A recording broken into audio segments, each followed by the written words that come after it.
If you look up Stardust Ranch on Google Maps, you'll see that it sits within the municipality of Buckeye. In the mid to late 90s, Rainbow Valley was an affordable part of Arizona. Not many people who made their living in Phoenix wanted to drive that far out every morning and back in the evening. Phoenix isn't like other large metropolitan areas that have commuter trains. It's not like Evanston or New York. The Southwest is just not like that. You have to get in your car and you have to drive everywhere you want to go in the Southwest. After realizing my geographical limitations based on budget, I was amenable to the realtor showing me ranches for sale in Buckeye, and that led me to Stardust Ranch. Of course, it wasn't named Stardust Ranch in the late 90s. That's a name that it's taken on as its infamy has grown, a name coined by myself and now known around the world. If you look at Stardust Ranch on the satellite view of Google Maps, you'll see dry, hard land with very little green, a kind of orange, red and brown. It's the kind of land you'll see in the Old West movie, and when you have your feet on the ground in Buckeye, that's exactly what it feels like. Except for the house itself, which is fairly modern, my ranch looks like it's from an Old West movie. It's the kind of hardscape land that a man looking for true solitude would feel comfortable in, and when I saw it, I saw my dream. It has everything I was looking for and more. The main house had about 3,500 square feet. It was palatial, a real ranch that could have visitors, horseback riding lessons, an animal shelter, anything I had dreamed. There were 5 bedrooms and 3 bathrooms, a large storage room, a huge living room, and a great kitchen that Joyce loved. The construction was fairly new, no more than 15 or 20 years, and everything was in great condition, including the in-ground pool in the back. It seemed too good to be true. The price was extremely low for the amount of space we were getting, both the house itself and the 10 acres that attended it, all fenced off and ready for horse training. There was also a large stable in the back that could easily accommodate 20 horses. The whole time the realtor was showing me the property, I kept thinking, what's the catch? He described it as the deal of a lifetime. The funny thing about wanting something really badly and having it put right in front of you is all your discernment goes away. You don't ask intelligent questions. My wife Joyce, who I had only been married to a few years at the time, was not as taken with the place as I was. Right from the first visit, she had a bad feeling about the place. I was blinded by my desire. My intuition had been muted by my excitement. There were more than a few long conversations at home in Glendale before we agreed to buy the ranch. I don't know why Joyce was so averse to the place. I do now. I didn't then. She was expressing her intuition. She had a very bad feeling about the place right from our first visit. It created a little tension in our fairly young marriage. Part of me thought that she was trying to quash my dream. She was not the country bumpkin I was. She didn't want to continue to work in Phoenix with the long commute from the ranch. I thought she was being selfish. She thought I was being selfish. Neither of us knew back then that it had nothing to do with selfishness, or whose dream about how we would live would win out. Joyce's intuition was dead on. It always has been. I was too young and too stupid to attend to that intuition back then. Part of the dream of the ranch for me was a new revenue stream. I had 1,000,001 business ideas for the place. I was already in my mid to late 30s and a bit burnt out from my social work practice. I wouldn't call it a midlife crisis. I was 37 years old when we took the place. It was enough time for me to go sour on counselling. I didn't want to live my life listening to other people's problems all the time. I enjoyed helping people, there's no doubt about that. If you have ever worked in therapy fields, psychology, counselling, psychiatry, it's extremely toxic. It takes a part of you away. I really enjoyed what I had done with my skills as a counsellor. I was very proud of the people that I had helped in my life, but it's not how I saw my life continuing. I was more of a hands-on kind of guy. I wanted to feed horses. I wanted a large dog kennel with nothing but Rottweilers. I wanted nature and I wanted freedom. When we saw the ranch, it was fully occupied. We didn't meet any people, but it was fully furnished. The realtor told us that the family used it as a vacation property, but didn't live there full time. I mean, it was really decked out. There was beautiful leather furniture in the living room. There were rugs to die for. The walls were adorned with art, a bit unoriginal art. Most of the stuff was prints, but it was nicely framed and tastefully laid out. The kitchen was completely stocked. There were blenders and mixers and toasters and toaster ovens and a beautiful oven and microwaves with a gorgeous eating table, a solid wood dining room table with 8 chairs. The bathroom closets were fully stocked with nearly new towels, hand cloths, a 6-month supply of hand soap and shower gel and hair shampoo. Every room was finished. The bedroom sets were really elaborate. There was expensive outdoor furniture around the in-ground pool. The place showed really well. It was a massive moving job for whoever was selling the place. It seemed like a lot of money, and one had to wonder where they were going to put all that stuff if this was just a second house they vacationed in, as the realtor had told us. And there's a little bit from chapter one as read by Montgomery Dean. I'm going a little casual today with the cut-off sleeve shirt, which is the height of comfort when you live rurally. Generally, you laugh at people like this, like Cletus from the Simpsons. But let me tell you, Cletus was a genius, okay? And when you don't have to worry about what people think of you, and you don't have to present at an office or anything like that. Obviously, I don't go on Zoom meetings like this, but you just go casual, man. So you're gonna have to deal with it. So in the first two parts, I gave you an overview of John Edmonds. I haven't told you everything. There's literally stuff I still have not digested myself. Like, I don't know what to make of it. I haven't come to a conclusion. So I've left that stuff out. It has to do with, who John Edmonds really was. Like, I mean, beyond even the Ubermensch programs, like who he was, as an eternal being. But he was not like the rest of us. Okay, so it's absolutely no accident that this guy found his way to Stardust Ranch, and probably a tremendous benefit for the human race that he was the steward of that ranch and that he was the protector of that portal and what they could get away with at that portal. Okay?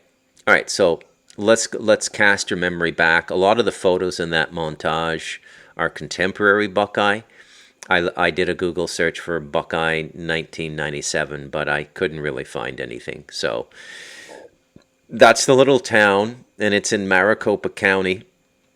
And some of you might be old enough to remember a very famous American sheriff named Joe Arpaio. And if Joe was still in Maricopa County, I'll tell you right now, the illegal immigrant situation would not be going on the way it was. He was a true sheriff in the old world sense, like Sheriff Bell in No Country for Old Men. And he protected those people, and he was very hard on crime, man. Very hard on crime. But they've gotten rid of all the sheriffs like that in the United States now. John knew Joe. Joe knew John. They had a kind of a relationship. Joe Arpaio knew what was going on at Stardust Ranch. We'll get into that in later chapters of the book, but for now I don't want to get ahead of myself. So I want you to cast your mind back to 1997. It's about 27 years ago. And 27, 28 years ago. I think it was actually, it was June of 97 that they found the ranch and negotiated the price and took it off the realtor. Now, the first indication that something was not quite right happens even as they're moving in, like when they get the keys. They become aware of the fact that something's not quite right with this place. They don't know quite what it is at that point, but the strangeness begins right away, okay? So they're given the keys, and when they were viewing the house, the previous owners were not there.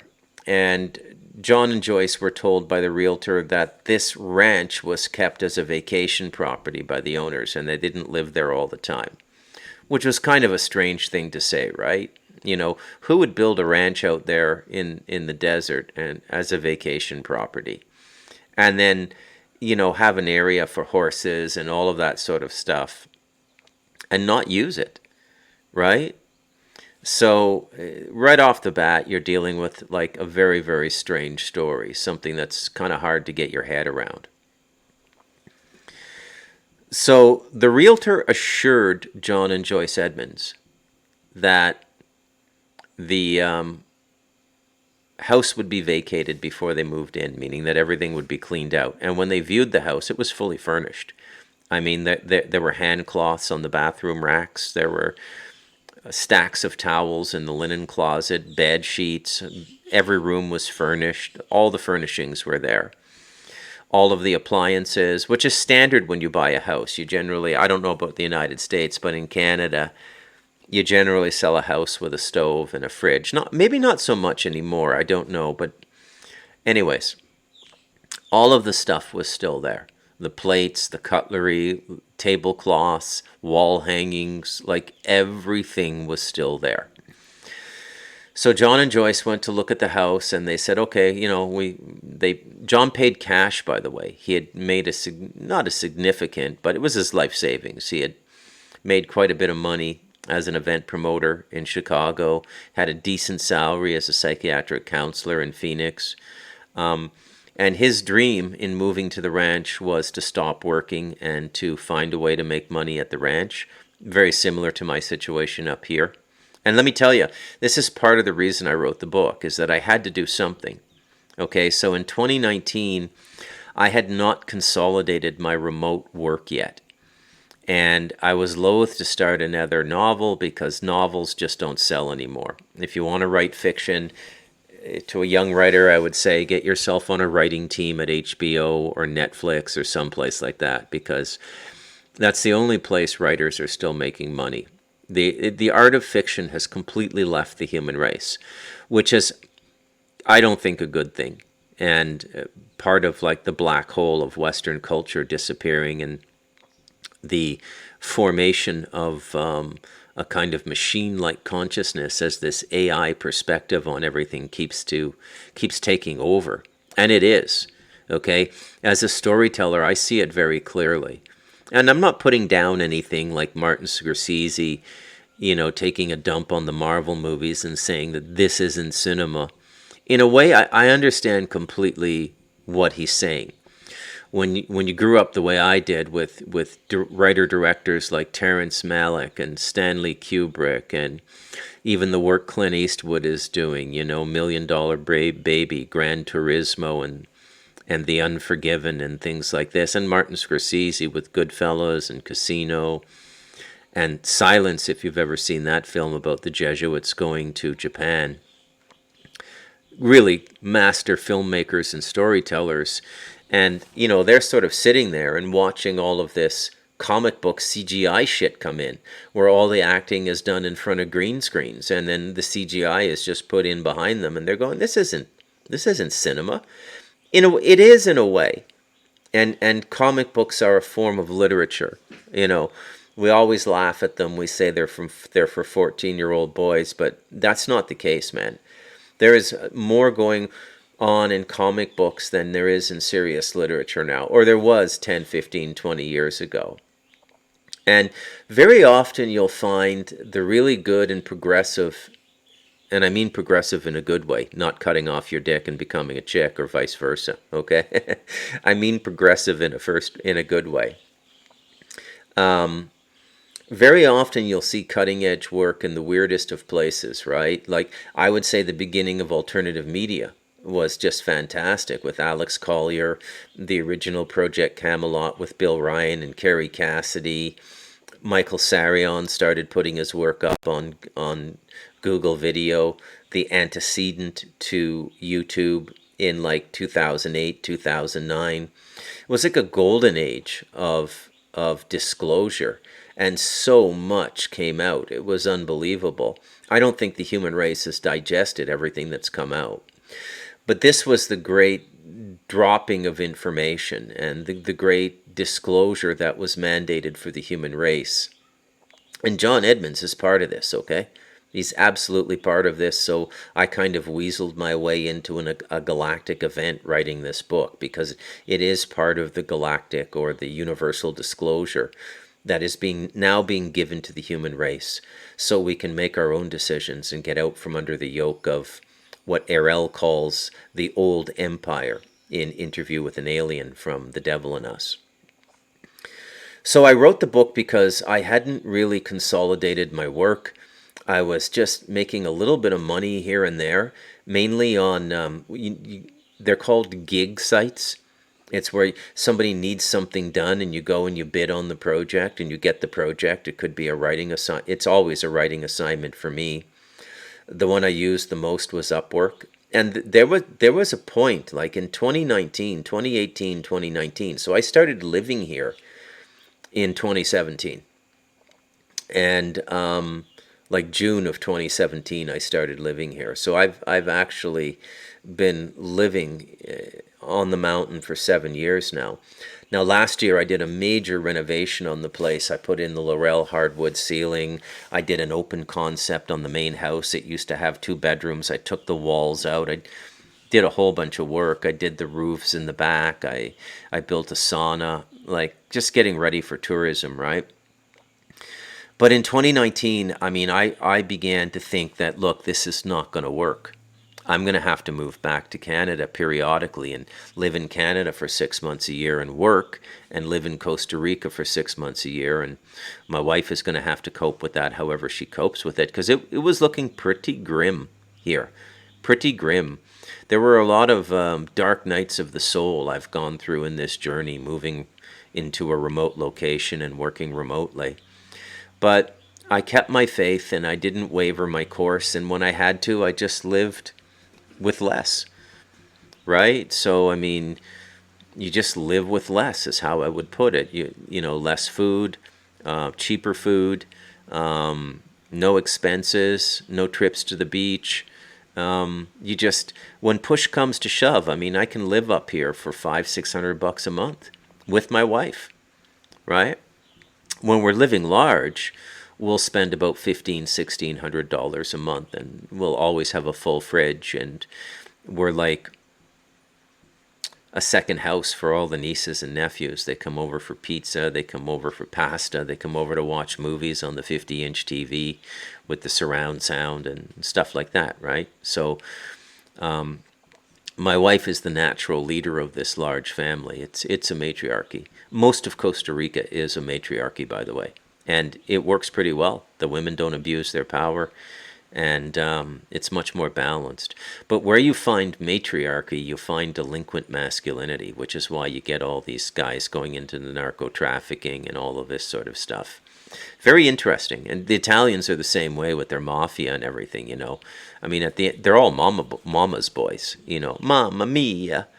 And anywhere you see these strong matriarchies, you'll see a kind of stupid male violence, like it's the male way of acting out.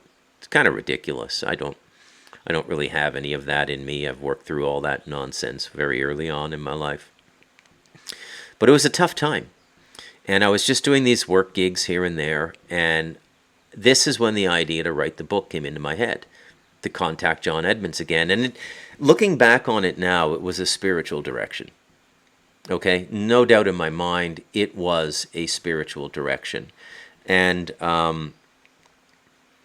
so I called him up, hadn't spoken to him for 7 years. I think we exchanged like 1 or 2 emails in 7 years. I mean, he was really pissed off that I quit the first time in 2012, okay? So, yeah. And I said, look, I got time now. I did this thing in Costa Rica I told you I was going to do in 2012. I actually built the Earthbag house. I live here now. I got out of Canada. We caught up with each other's lives, and I got into the book, 2019. And I had to write it. And as we go through this material, let me tell you, like, it took about 6 months to write the book. We worked every day. Every day. We never took a day off, 7 days a week. Like, John Edmonds and I were joined at the hip.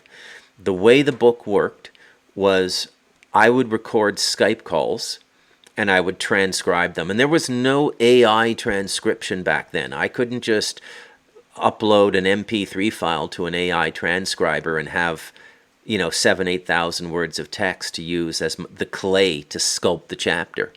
Okay? I had to do it all manually. When I started writing, I started on a manual typewriter in the late 80s. Okay? Yeah, manual typewriter. There were no computers back then. I used to go to secondhand stores, buy a manual typewriter. Click, click, click, click, click, click. That's how I started writing. Writing is so easy now from a workload perspective. It's mind-boggling. But I'm really glad I had to do all the hard stuff because it made me a better and a more committed writer.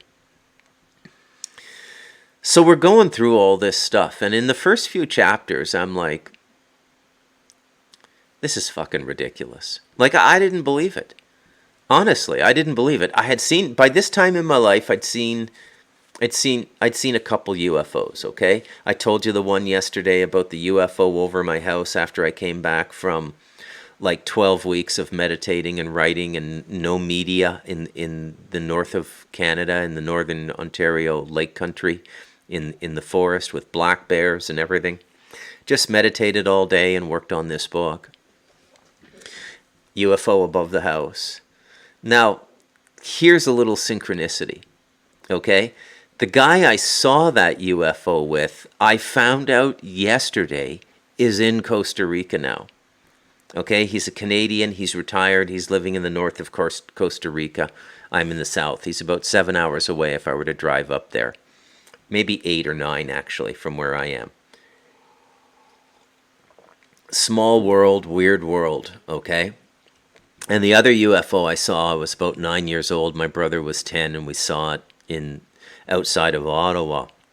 And it was one of those discs, like right out of Bugs Bunny.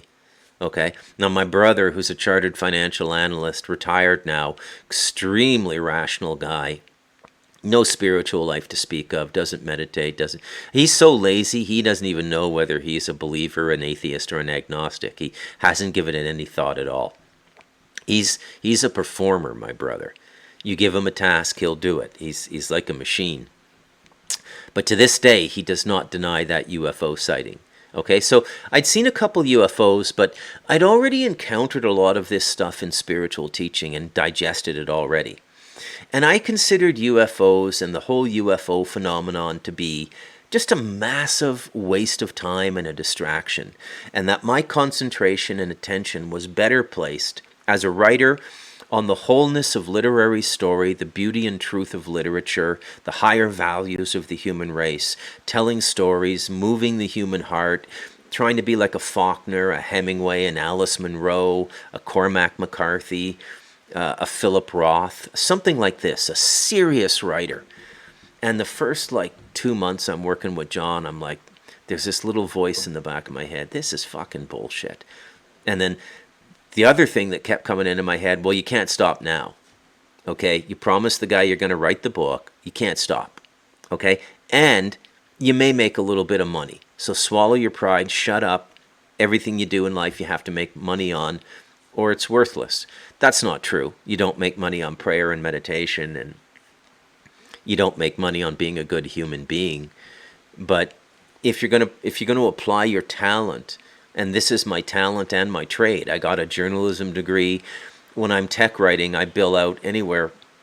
As a grant writer now, I haven't sat down and actually done the math, but I probably make about $200 an hour. I'm not bragging or anything, and I only work about 40 hours a week. So it's it's not the end of the 40 hours a month, right? And then some months I don't even work, but this is built upon 27 years of tech writing. You could not start as a grant writer. You need all the foundational information under your belt. Here comes the rain again. Every time I go to do an afternoon podcast, the rain starts. And it's not like it rains every day here. And May is supposed to be the rain month, not June. But this year it got pushed a month.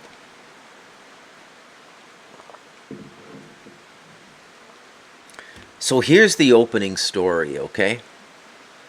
They buy the house. The realtor promises that the old owners are going to clean it out. John and Joyce go to the house. Nothing is cleaned out. All the stuff is still there. They call the realtor. The realtor says, look, I'm going to take care of this for you. Go to a movie or something. And John and Joyce did. They went to the nearest movie cinema. They saw a movie. They did a bit of shopping. And the realtor promised them he'd have the people come over or have them hire somebody to come over and clean all the stuff out of the house, because John and Joyce had their own truckload of furniture, right? They didn't want the previous owner's furniture. So they go to a movie, they have a bite to eat, they do some walking and shopping where you're just walking down a strip of stores on a street. I think they may have driven all the way to Phoenix, which was about an hour away, 50 minutes away. They were gone the whole day.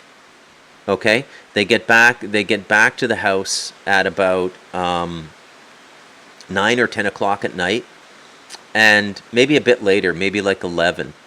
I haven't reread this book in a long time, in 5 years. But they had called the realtor in the late morning, early afternoon, somewhere between 11 and 1 o'clock. And he said, give me 4 hours, I'll get all the stuff cleared out. And if the owner doesn't do it, I'm going to hire somebody to do it. And I'm going to take it off the escrow I'm sitting on. That is their money that you're paying them to buy the house. I'm going to deduct it. So the realtor promised John and Joyce he'd have this taken care of. They go off for like 10, 11 hours from noon to whatever, 11 o'clock at night. Give the guy like 3 times more time than he asked for to get the house cleared out. They get there at 11 o'clock. They drive up. They open the front door. And lo and behold, all the furniture's gone. The house has actually been cleaned out.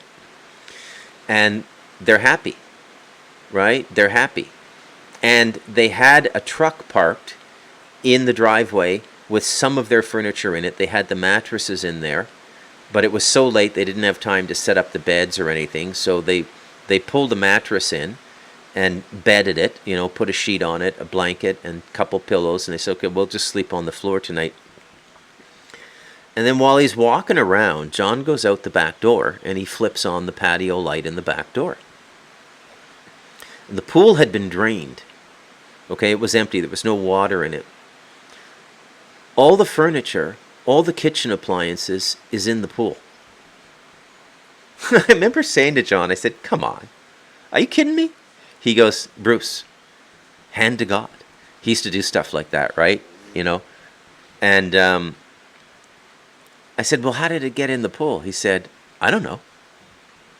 I said, well, it would have taken as much work to move all the shit out of the house and throw it in the pool as it would have to just walk it out the front door and throw it in a truck. And John goes, I know.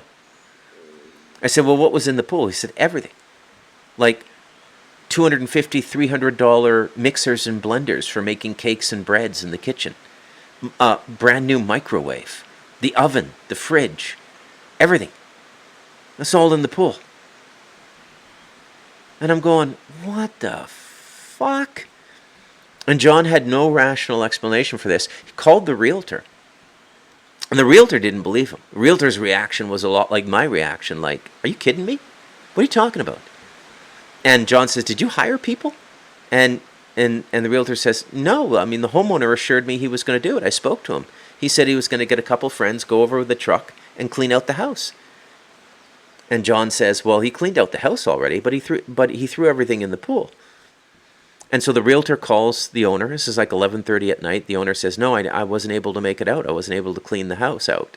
If he wants, and the owner says at this point, if he wants, he can sell everything, right? Just have a yard sale, sell everything. He'll make a couple $1,000 selling it for like 10 cents on the dollar.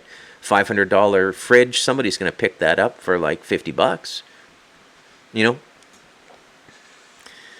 And so John and the realtor is perplexed, and John was a little famous for his temper, and it was huge, right? He was at this time he was about 290 pounds.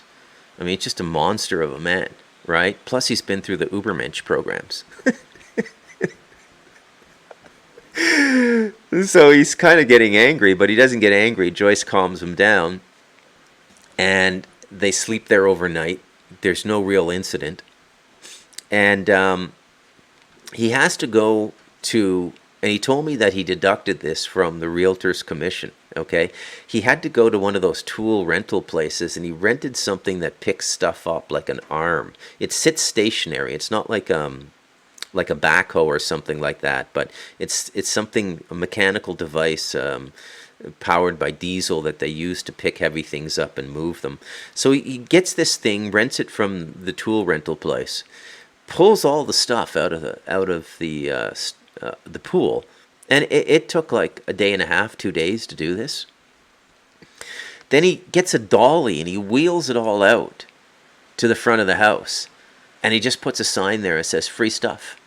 And he said, Bruce, it was gone in like 2-3 days. So once the first guy drove by and saw the new fridge and everything, he calls his family and friends, and word got around that there was all this like pretty much brand new furniture and kitchen appliances in front of Stardust Ranch, and if you want it, you just show up with a pickup truck, grab what you want, and drive away with it. And that's how he got rid of all the stuff in the pool. And he deducted that inconvenience from the realtor's commission. So that's the first weird event that happens, and it's like the first night that they're sleeping there. And it just gets weirder from there. All right, let's get back to it here. Sometime in our second month at the ranch, I was home alone while Joyce was at work in Phoenix. I saw a man come off the road and begin walking up my long dirt laneway. Right away I knew there was something off about him. He was about 5 feet 9 inches tall, and he wore a military-style shirt with the sleeves cut off over a t-shirt. He had on a very well-worn pair of jeans that looked as though they hadn't been washed in some time. A very worn pair of lace black boots adorned his feet. He had long gray hair parted in the middle, sort of like Willie Nelson, and somewhere between a 1 and a 2-week salt and pepper beard over very gaunt cheeks. I put the gun into the back of my pants and walked out of the house to meet him on the laneway. As I got closer to him, I could see an intensity to his eyes, something I had come to equate with the many psychotics I met in my counseling practice. His teeth were in horrible condition, yellow and broken, marking him as someone who had lived rough for a while, years maybe, but what caught my attention most was the well-used 24-inch machete he was carrying in his hand. He didn't appear to have a scabbard for it. A man walking around with a machete was not out of place in Rainbow Valley, but a man walking around holding a machete was unusual. It made me tense up in the way I used to feel when I was walking around my neighborhood in Evanston, as though anything could happen, as though I had to be prepared for immediate and spontaneous violence. We both came to a stop around the midpoint of the 100-yard laneway, 10 feet between us, squared off like a couple of gunfighters cautiously studying each other. I spoke first. "Can I help you?" "I live here," he said. "Excuse me?" I asked. I tried not to be rude or too incredulous because I didn't know what the guy was talking about. He pointed up with the machete off to the distance, stating he lived there. I took a glance behind me. I assumed he meant the storage shack about 25-50 yards from the main house. I'd already taken a look inside it. I didn't see the makings of any kind of squat for this homeless man. I had the sense that he was a veteran. In any case, I was extremely tolerant of him. "I'm sorry," I said. "I don't have an arrangement with you. Did the previous occupants allow you to live on the land? Did you help out around here or something?" He then said something that made my whole body tighten up. "I kill the monsters. I don't know why, but even thinking back about this all those years ago makes me uncomfortable." I quickly became impatient with the man. "Look, I don't know what arrangement you had with the previous owners of this ranch, but I don't want you living here." He sort of cold-cocked me with a 1,000-yard stare and simply said, "You're going to regret that." Then he turned around and walked away as he had come.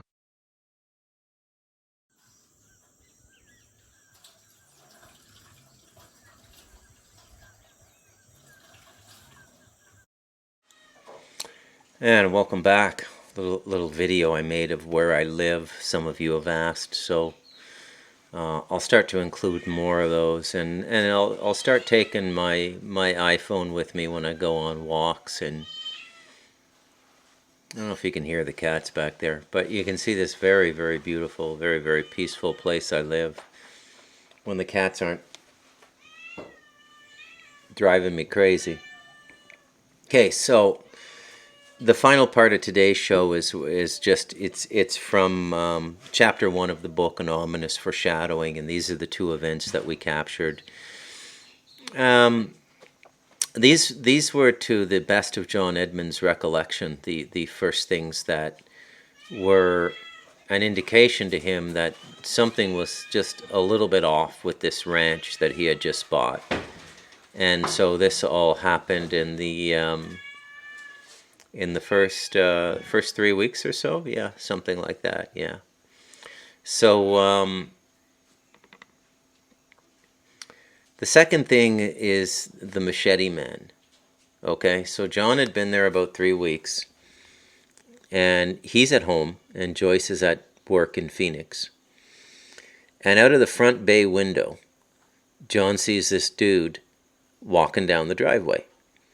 Mexican dude, Spanish anyways, you know, I mean, who can say these days? I mean, I can. I can actually hear the different inflections in Spanish now. I can understand Mexican Spanish, Costa Rican Spanish, Panamanian Spanish, Nicaraguan Spanish. And they all have their own unique inflections, right? It's like Irish, Scottish, English, American, Canadian. We all have our own inflections. if you have a really good ear, you know where a person's from. Like some Canadians, they'll go, were you born in Ottawa? And I'll go, yeah, yeah. And they can actually hear it in the way I speak English. It's called Ottawa Valley accent. And it's a little bit like kind of a Minnesota accent, you know, if you remember Fargo with Marge Gunderson and stuff like that. All right.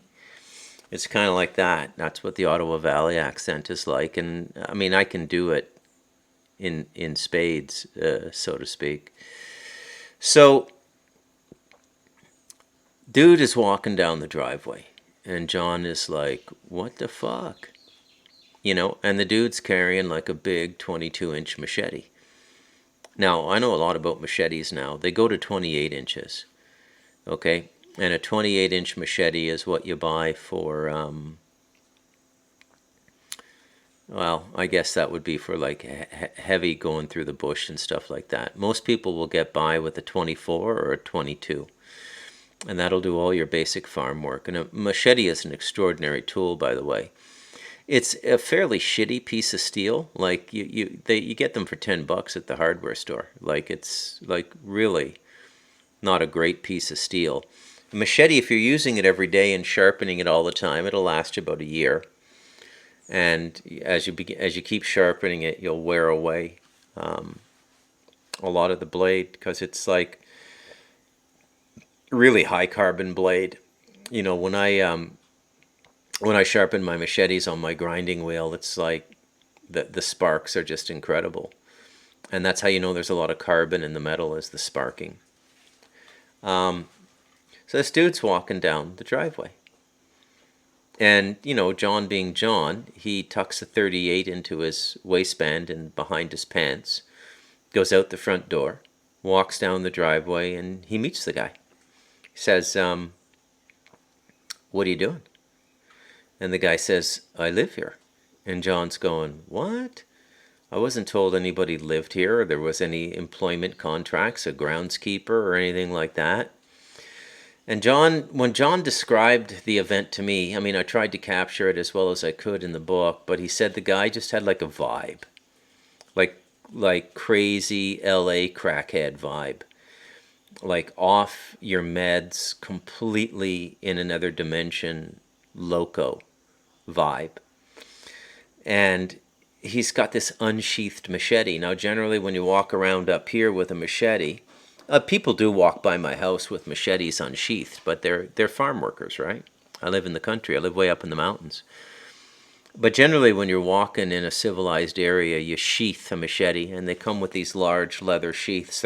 The sheath work over here is quite nice, actually. And yeah, man. So he's walking around with this machete coming down the driveway. John goes out to meet him with a 38. He doesn't have the gun in his hand because he doesn't want to, exacerbate the situation. And the guy says, I live here. And John's going, well, no, you don't. I just bought this house and there's nobody living here. And the guy points to the tack shed. A tack shed is on a ranch where you keep like your saddles and stuff like that, your bridle ropes and things like this.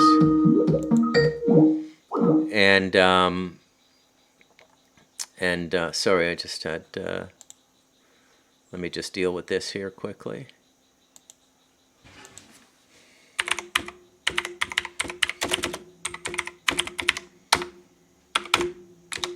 Yeah, man. I should actually turn off my electronic devices when I'm doing a podcast, but I kind of have to be in communication all the time. It's kind of weird living in the middle of nowhere, but I do,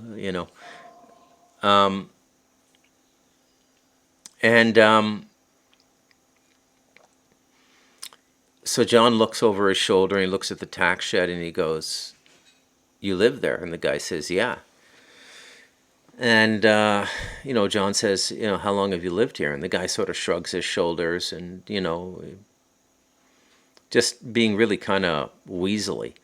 Kind of like the last thing you'd want in a situation like that, being a new homeowner and stuff. But this was fairly new. So there really just wasn't a lot to do here. So John says, well, look, I don't want you on my property. And the guy kind of looks at John and goes, basically, you're going to regret that, was kind of what he was intoning. And John continues the conversation and says, what did you do? Did you work here? Did you work for the previous property owners? And the guy says, and I quote, I kill the monsters. Right? So that's what John's left with. I kill the monsters. Well, I mean, that's really something, right? Really something indeed. So this all happened. This is all basically the first month at Stardust Ranch. Now, the really heavy-duty paranormal stuff had not started, but this is his first month there. So that's about it for today. I'm Bruce McDonald, and this has been the Talamanca Review. Yeah. I mean, just in regards to the stuff that was left in the house, I'd read somewhere, or I can't remember if I read it or if I heard it, that when you called the realtor, he said, no, the people that moved have come and told us that you put all the stuff in the pool. Was that another part of the story? No, he I asked him, how it got moved and who did it and everything, and he wouldn't tell me. He gave me absolutely no information at all. And, so I just was at a loss. We don't know how it got in the pool.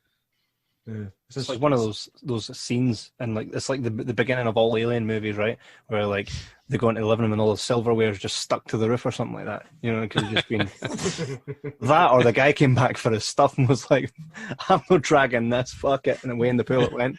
But it's quite an unfortunate. I mean, that wasn't like the only thing. Was it the same day that fella came up to you with the machete? Yes. Well, no, actually, let's see. Let me think about that. There was a guy that has become sort of known as the Machete Man, and what had ended up happening is that I think actually it was after that. The Machete guy showed up. He just literally, I was putting stuff away in the kitchen, and I looked out the window in the kitchen, and I saw this kind of grizzled looking, almost looked like a army vet that, he had on an army jacket, and he just looked like he was homeless. And he came up the driveway, and he had this machete with a piece of leather tied around the handle, and he was just kind of dangling it and swishing it back and forth. And I thought to myself, oh my God, here we go. I mean, I'm thinking in my mind, I've got this great horse ranch that I found in my price, and I was able to buy it. And I'm full of expectations and positive energy. And gradually my dream is being, just sort of whittled away at by, all these incidents. And so this guy, he walks up to the middle of the driveway, and I met him out there. And, I had decided over that weekend that I was not going to live out in this area without a gun, because I had absolutely no protection. And, I mean, I wasn't, I'm not a machete guy. I'm a, 357 guy, or a real gun kind of guy. And so I went out and picked up a handgun, and I had it, and I stuck it down the back of my pants, and I walked out there to meet this guy. And I said, "Sir, what are you here for?" And he said, "Well, I live here." And I said, "Well, I just bought the place and I paid cash for it. And I guarantee you, you don't live here." And he looked at me and he says, "Well, I live in that building back there." And I said, "What building?" And he pointed to this little shack on the back of the property. And I said, "Well, that's my tack room. That's not your house." And he said, "Well, that's where all my stuff is." And I said, "Well, let me walk you back there and let's get your stuff." And he goes, "Well, who's going to kill the monsters?" And I said, "What do you mean, monsters?" And I'm thinking to myself, where in that 15-page contract with the realtor was the part about the monsters and the lodger? I never saw that part. Wow. And, so he said that he'd been living here for at least a year. And he said that was his job, was to go ahead and kill the monsters. And I said, "What monsters?" And he said, "You'll find out." And I thought to myself, oh my God, here we go. And me coming from a psychiatric background, I'm a person who's kind of used to dealing with, people that a lot of people would refer to as nut jobs. And, you know, so I'm looking at this guy and I'm saying, wow, I wonder, you know, is he off his meds or what? So he gets his stuff and he puts it into a couple of pillowcases, and he throws them over his shoulder and he walks off. And just before he leaves the property, he turns around and looks at me and he goes, "You're going to be really sorry." And I thought to myself, wow, here we are, you know, middle of nowhere, you know, crazy people walking around, got monsters, you know, got a pool full of crap. I mean, you know, this is not my week. And if you could find him again, would you be like, "Hey, come back, you can have the shack"? No, actually, you know, it's been 25 years almost. Wow. You know, so at this point, you know, I'm sure he's probably long dead. He's probably, you know, his bones are probably baking out in the desert somewhere. That's an image. God damn.